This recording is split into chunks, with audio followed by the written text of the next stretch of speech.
Well, good afternoon, everyone. Thank you so much for joining us today for our April community chat. I'm Becks, heyhoe, and I am the Executive Director of United to End Homelessness with Orange County United Way. Last month during our community chat, we spoke with the City of Anaheim, with Jamboree and CNC Development to talk through what financing permanent supportive housing looked like. It was a really helpful conversation. So if you missed that chat and you are interested, you can find the recording of that on our Facebook or our YouTube page, along with all of our other previous community chats. As a reminder, you can subscribe to our YouTube page to make sure that you get up-to-date information about all of our chat recordings and when they are posted. Today, I am really excited because we're going to be talking with 3 faith leaders here in Orange County about why addressing homelessness is so important to them and to their communities. To help me moderate this event today, we're joined by the chair of our Faith Leaders Council, Pastor Mark Davis. So thank you, Mark, for not only co-hosting, but also speaking. You're gonna have 2 hats on your head today. And then I'm also thrilled to be joined today by Dr. Ahmed Soboh, the religious director of the religious director of the Islamic Center of Yorba, and Rabbi Vida with Temple Bethel of South Orange County. I'd love to just take a moment for you to introduce yourselves and tell us a little bit. I'm always curious, as somebody who studied at seminary herself many moons ago, I'm always curious as to why people step up to become leaders in their faith tradition. And so let's see, Rabbi Kavod, I'm going to come to you first. How did you end up doing what you do? Thank you, Becks. Really, real pleasure to be sharing this space with all of you. In my early 20s, I started to awaken to a deeper experience of the world. One might say a spiritual experience, feeling that there's presence, that there's God, that infuses every part of reality. And I just felt called that I wanted my life to be about helping share that reality and learn from others in that reality.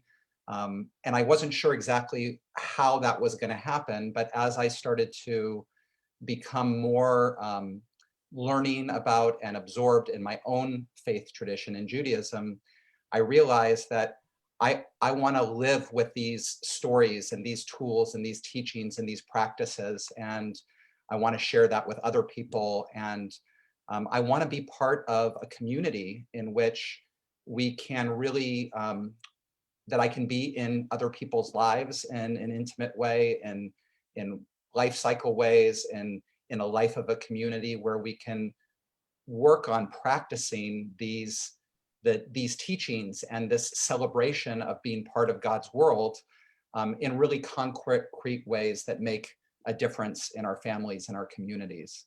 And so one thing just led to another, and here I am. That is wonderful. It's great to hear a little bit more about your background and what a beautiful adventure you've been on. So thank you for sharing. Dr. Soboh, I'll come to you next. How did you end up becoming a religious leader in your community?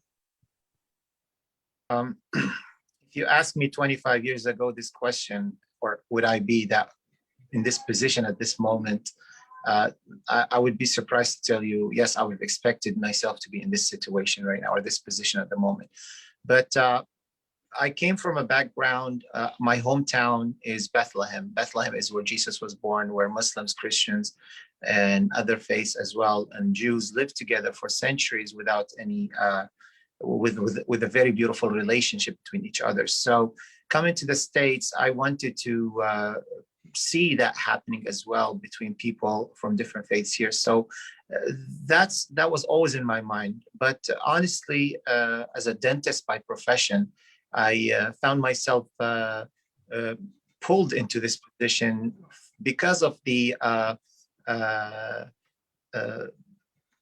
lack of having enough religious leader in the Muslim community in America. And the Muslim American community was growing rapidly, and the need for people to take these positions was rapidly increasing as well. So I found myself pulled into it, and then I enjoyed it. It's absolutely so wonderful to feel that we have a role in impacting people's lives in a positive way. There's so much goodness that happens when we are involved in our faith community and with other faith communities as well. And it keeps getting better. So I do it completely on a voluntary basis, but I enjoy it. And it's definitely the highlight of my day when I do things that helps others and involved in my faith community. Well, that was fascinating. And thank you for saying yes and for stepping up and meeting some of those gaps that you were seeing. That's fantastic. Pastor Mark, we're going to come to you next. It's your turn. Thank you, Becks, and hello, everybody. To be honest, I cannot think of a time in my life when I did not feel a sense of call to some sort of Christian ministry. The real difficult part of my journey was not so much to what I was called, but where I would be able to exercise that calling. I grew up in a different Christian tradition than where I serve now. And when I became Presbyterian, much to the dismay of my home church and my family, it was partly because I attended a Presbyterian seminary, and that was the first place where my mind and my heart could peacefully coexist. And the place where I learned how to thrive in my faith. So I became Presbyterian as a young adult and have been serving in Presbyterian churches for the last 25 years. That's pretty much the short version of the journey. Well, thank you for giving us a little bit of insight into your journey and your background. We will switch gears now and we'll sort of dive a little deeper into each of your faith traditions.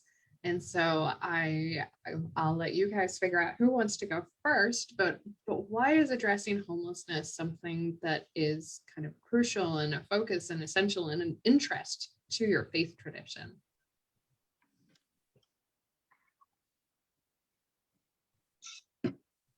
Let's go chronologically. I would say Rabbi starts, then pastor, then myself. So I think that's a good way to go. That's good. That's funny. Thank you. Thank you. So I think from my perspective, really fundamentally, there's a core idea at the heart of Jewish faith, which I think is core to all of our faiths. It comes from the book of Genesis, which is that each person is created in the image of God, that each person is an expression of that divine image. And so right there as just a basic way of viewing humanity, that already inspires and is already a perception of human dignity, that that every person needs to be related to and treated as the image of God. And so how does that translate? That gets the Torah goes through in so many different ways, and then of course in the rabbinic tradition. But as far as homelessness goes, the very clear line in Deuteronomy is there shall be no needy among you. There shall be no needy among you, because if everyone is created in the divine image, then that means that everybody is entitled to, and it is really entitled to being able to fulfill basic human needs, which include not only the ability for psychological and spiritual well-being, but at its very base, physical well-being. And so it just becomes a core imperative for our tradition that to be concerned with, with making sure that people have what they need. And while Judaism too is very tribal, in the way that there's very much about being part of the people of Israel and what it means to take care of and what God's relationship is with the people of Israel. there's a very strong universalistic mission within Torah, which again, the fact that the Torah starts with the creation of the world and humanity, not with the Jewish people, but with humanity. And then, of course, gets really developed not only in our rabbinic tradition, but in our prophetic tradition, that our prophet Isaiah is all about that, that we have a responsibility to everybody in the world. So this not having the needy among us and being able to be seen in the divine image is core. And the one quick thing I'll add too that really puts this home is the language that the Torah uses when talking about other people is achicha. And achicha means your brother,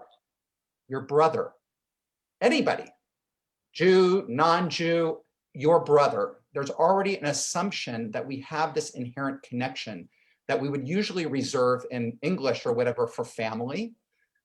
It's really saying we're all part of this family.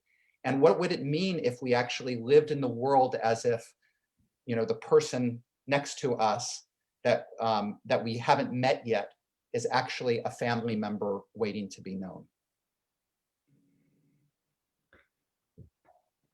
Thank you, Rabbi. I would say likewise in the Christian tradition, there's a core sense that our lives are to be shaped by the life, death, and resurrection of Jesus Christ.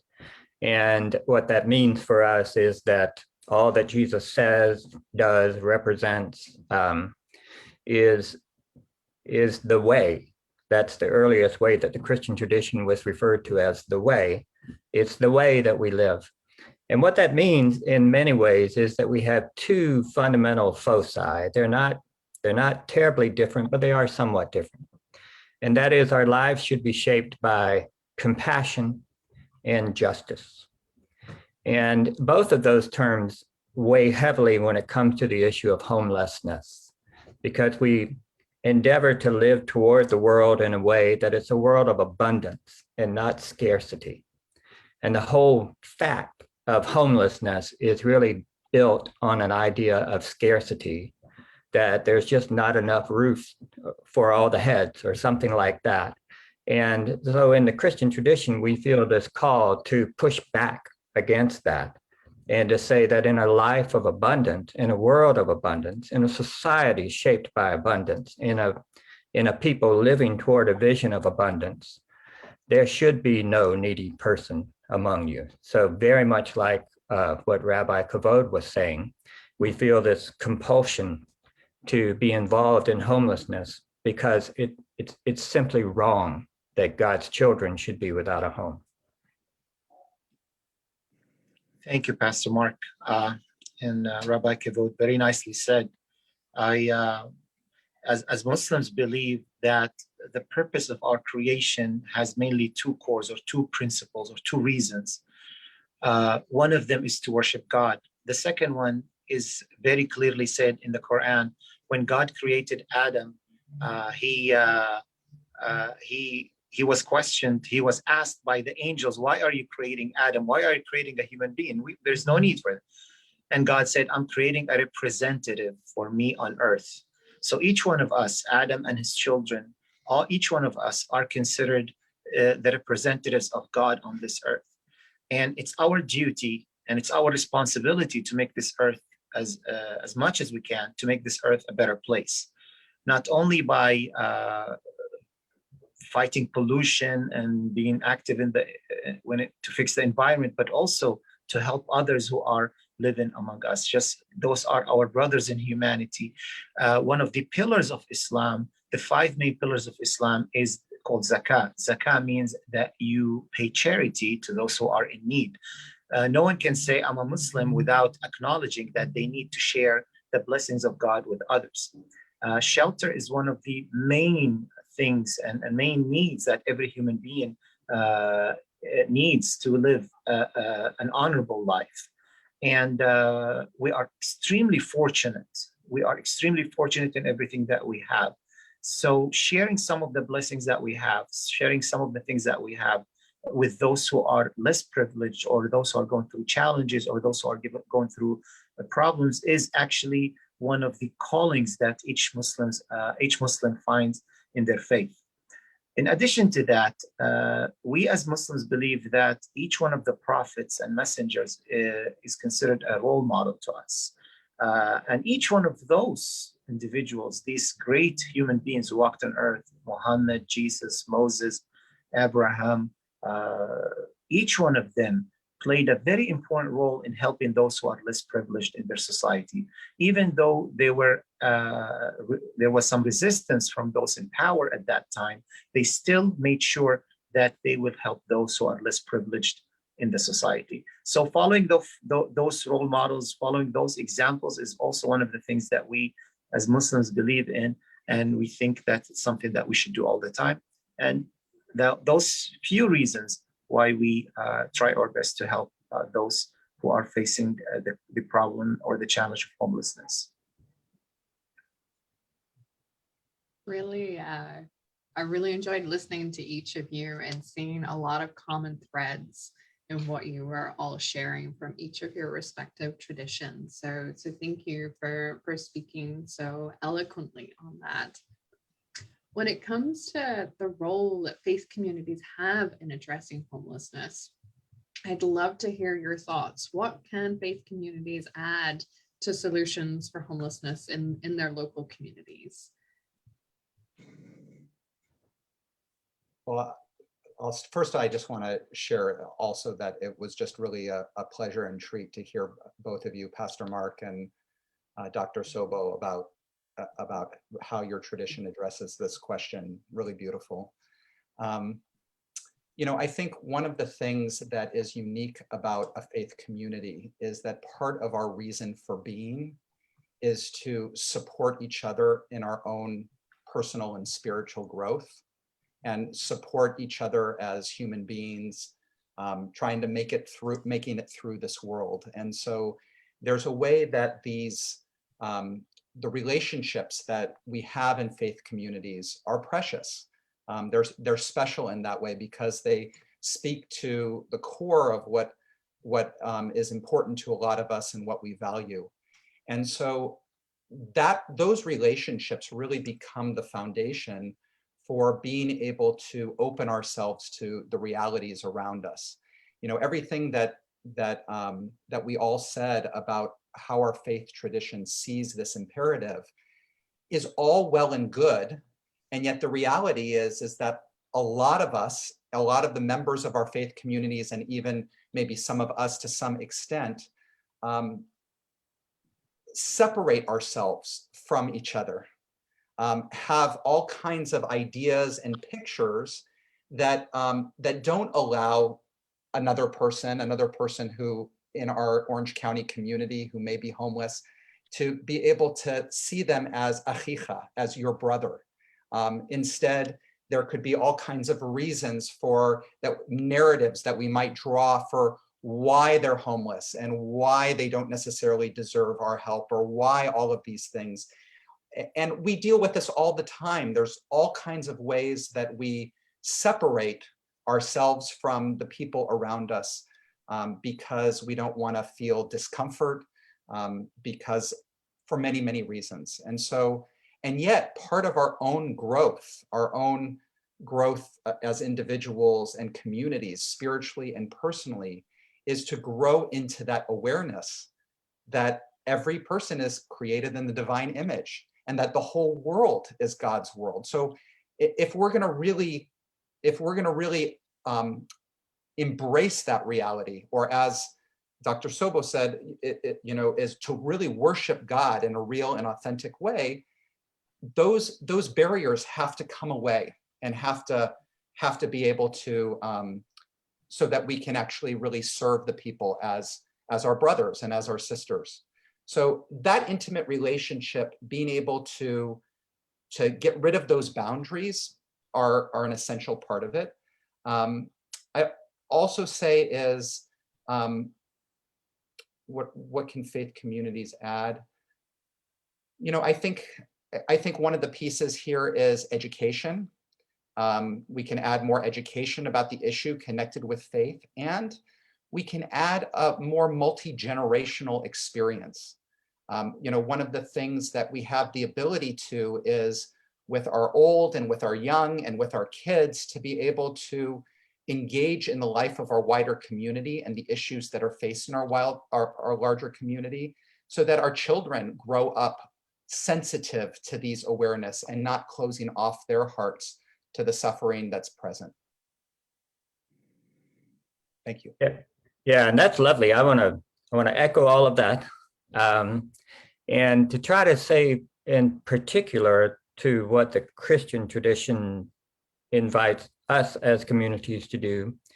One of our constitutive stories is called the story of the day of Pentecost. And obviously this is not a brand new thing that takes place in the New Testament. It's a tradition that had been around for many years, particularly among the first Jewish Christians. And the significance of the day of Pentecost is that it speaks of a time when God's own Spirit is poured out on people of every nation, every language, every gender, every structure, and in doing so empowers each of them to really proclaim and live into a vision of God's reign.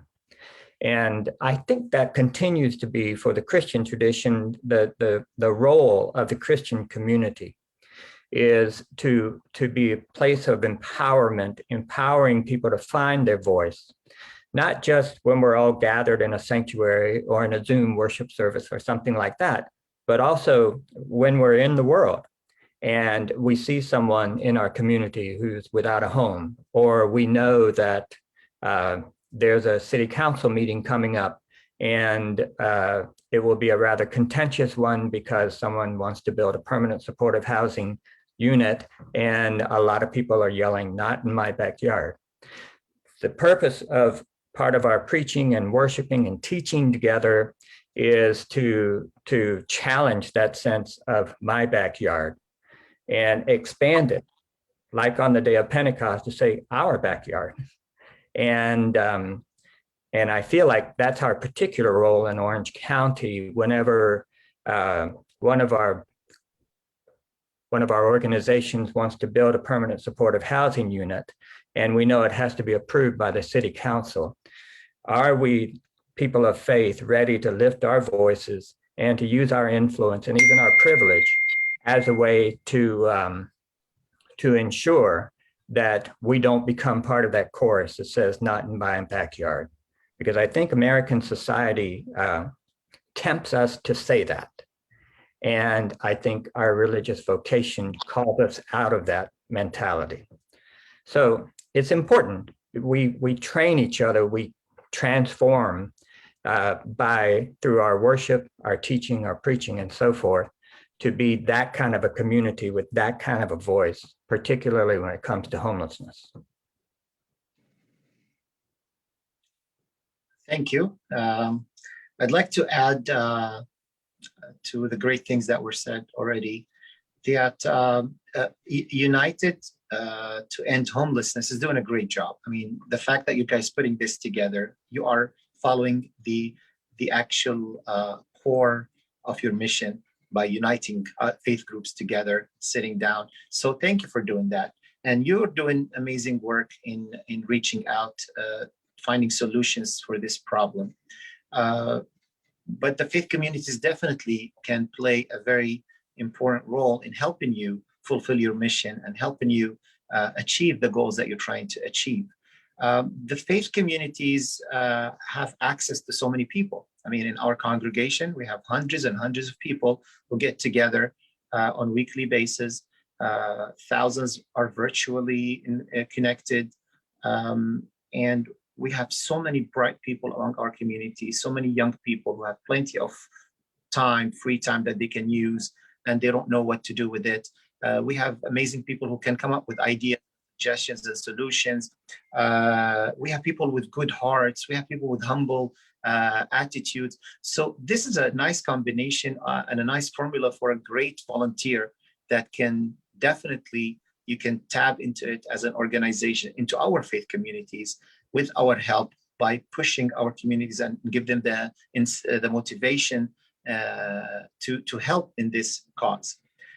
So you can use our places of worship to conduct workshops, recruit volunteers. We can spread the word in areas that maybe you're unable to reach.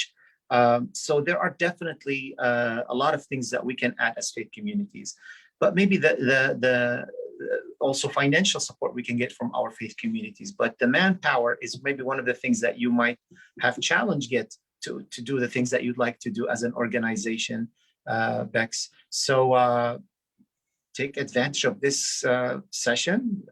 Let us know, and we'll definitely bring people there, and we'll be able to help out with the projects that you have. I think that speaks to each one of us, Pastor Mark and Rabbi Kivud. We can all work on assisting you in fulfilling your missions and vision. Thank you so much for that. And you will absolutely be hearing from me. And I think that brings us to a great point. And I would be remiss if I didn't mention the fact that as United to End Homelessness, we do have a Faith Leaders Council.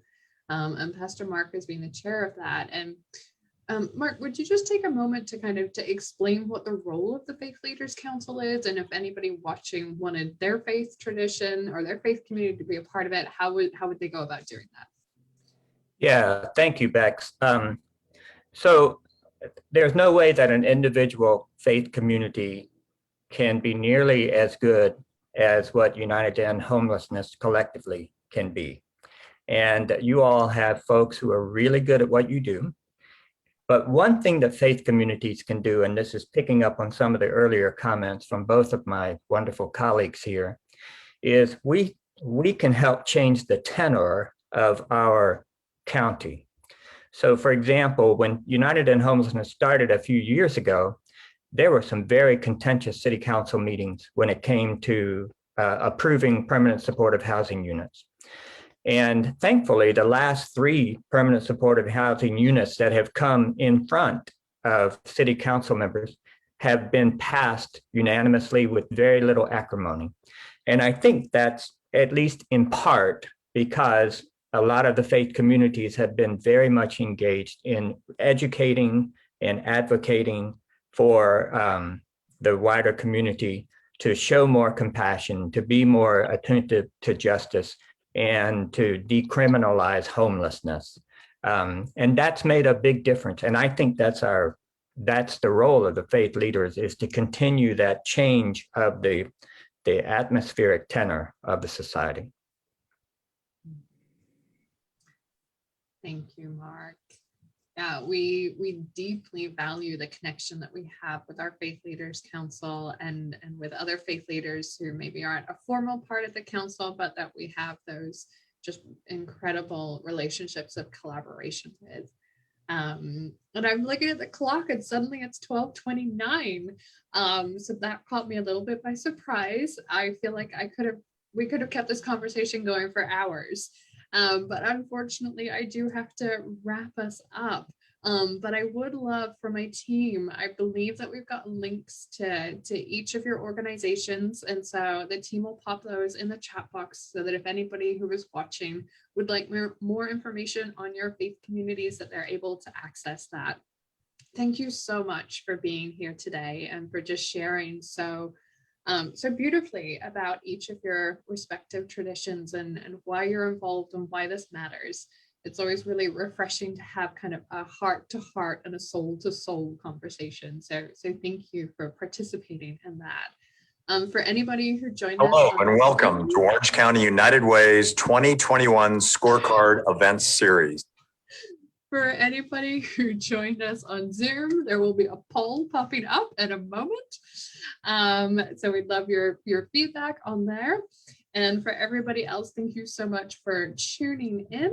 And we look forward to joining with you next month for our upcoming community chat. And if you have anybody that you think would love to watch this, again, it'll be live on our Facebook after this event ends, and then we will also get it posted up to our YouTube channel shortly. So again, thank you so much to everybody. Thank you.